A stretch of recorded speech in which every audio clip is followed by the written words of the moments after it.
Bismillahirrahmanirrahim. Assalamualaikum warahmatullahi wabarakatuh. Perkenalkan, nama saya Nathan Arya Maulana. Di sini saya akan memberikan penjelasan mengenai mekanisme katup, double overhead, camshaft atau DOHC.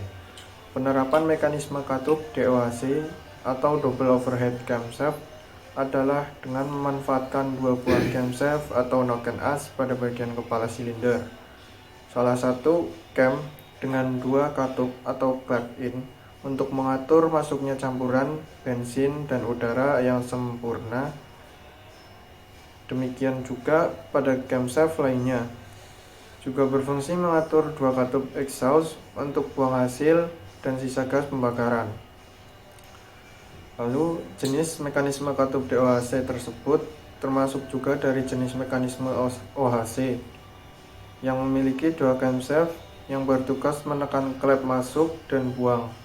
Mesin yang mengusung teknologi seperti ini biasanya memiliki 4 katup dengan satu silinder dan dapat dipastikan hampir semua kendaraan terbaru sekarang ini menggunakannya.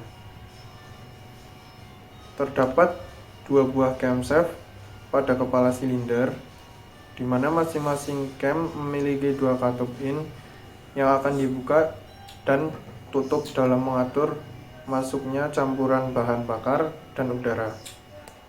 Sementara camshaft yang lain akan mengatur pembuangan gas sisa pembakaran. Hanya saja terdapat perbedaan mencolok pada cara kerjanya dengan jenis mekanisme katup SOHC yang masih satu kategori. Perbedaan ini dapat kita lihat pada mekanisme rocker arm, poros noken yang akan bekerja dalam menggerakkan tangkai klep, di mana cara kerjanya dimulai dari saat piston bergerak dari titik mati atas ke titik mati bawah. Pada kondisi awal ini, posisi katup in terbuka dan katup X tertutup. Akibatnya, udara masuk ke ruangan pembakaran ketika posisi piston bergerak dari titik mati bawah menuju titik mati atas. Hal ini membuat katup X akan terbuka dan menyebabkan gas akan terdorong keluar. Adapun kekurangan dari mekanisme ini adalah mengakibatkan harga engine tambah mahal. Karena konstruksi head engine yang semakin kompleks, kekurangan lainnya adalah konsumsi bahan bakar yang dipakai juga lebih banyak.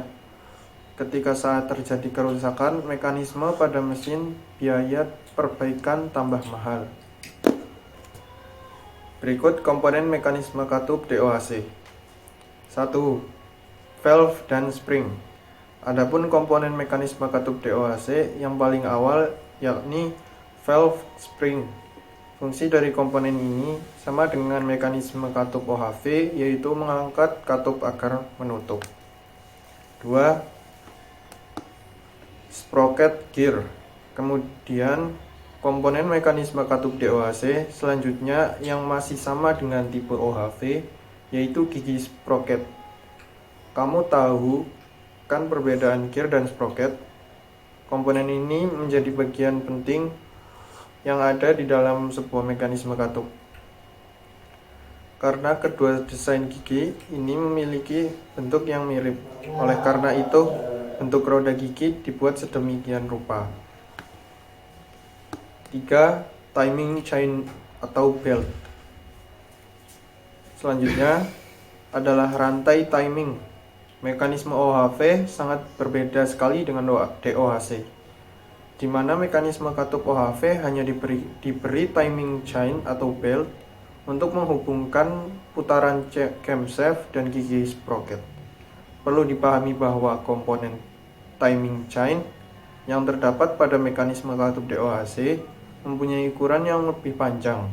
Karena hal ini, agar dapat bekerja lebih efisien, timing chain atau belt diberi komponen tambahan lainnya.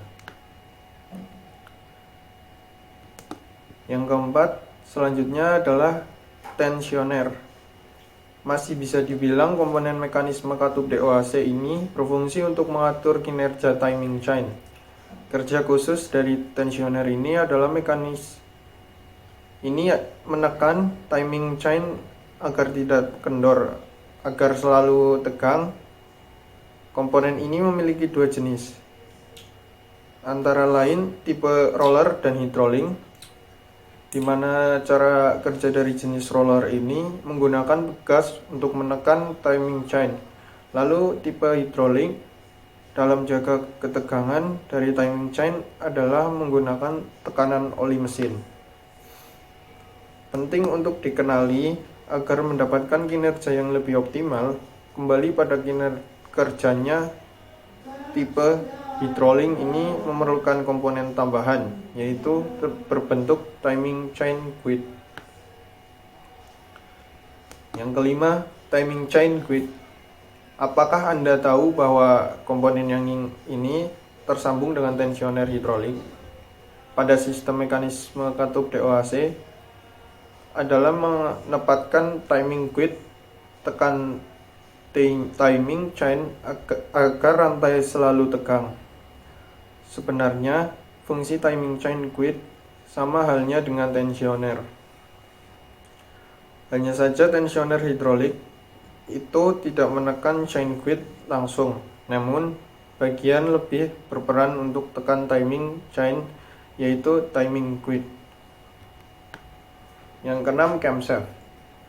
Tentu saja, mekanisme katup harus memiliki camshaft pada katup OHV dan OHC yang sama bentuknya, tidak ada yang perbedaan.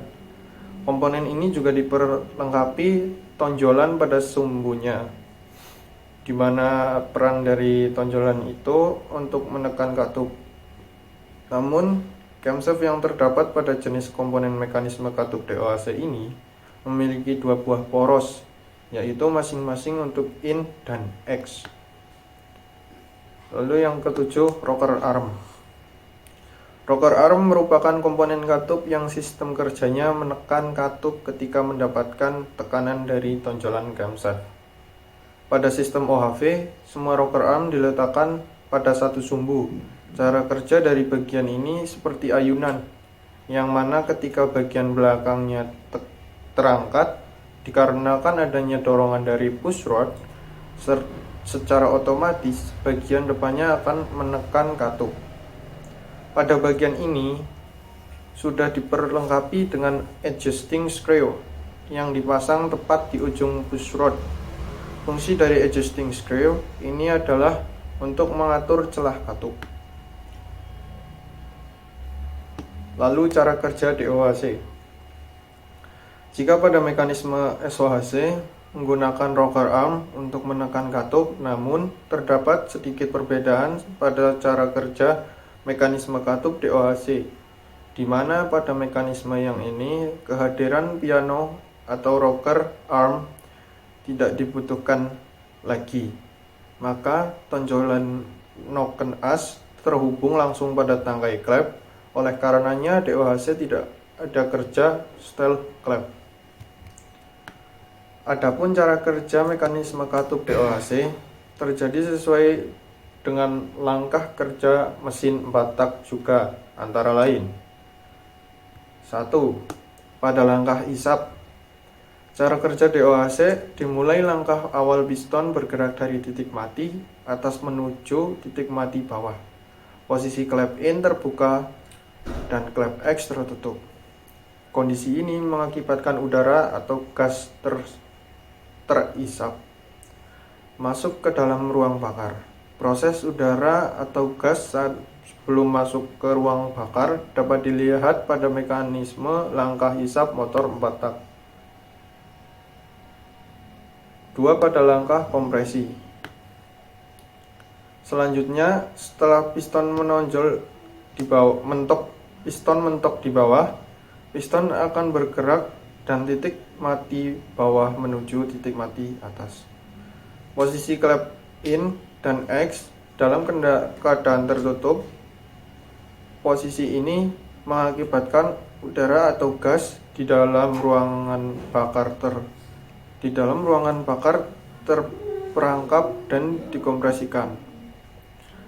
saat ketika sebelum piston sampai pada posisi titik mati atas, waktu penyalaan timing ignition terjadi pada mesin bensin berbentuk nyala api pada busi. Pada langkah usaha, campuran bahan bakar dan udara terbakar di dalam ruang bakar. Selanjutnya akan meledak, sehingga mendorong piston bergerak dari titik mati atas menuju titik mati bawah.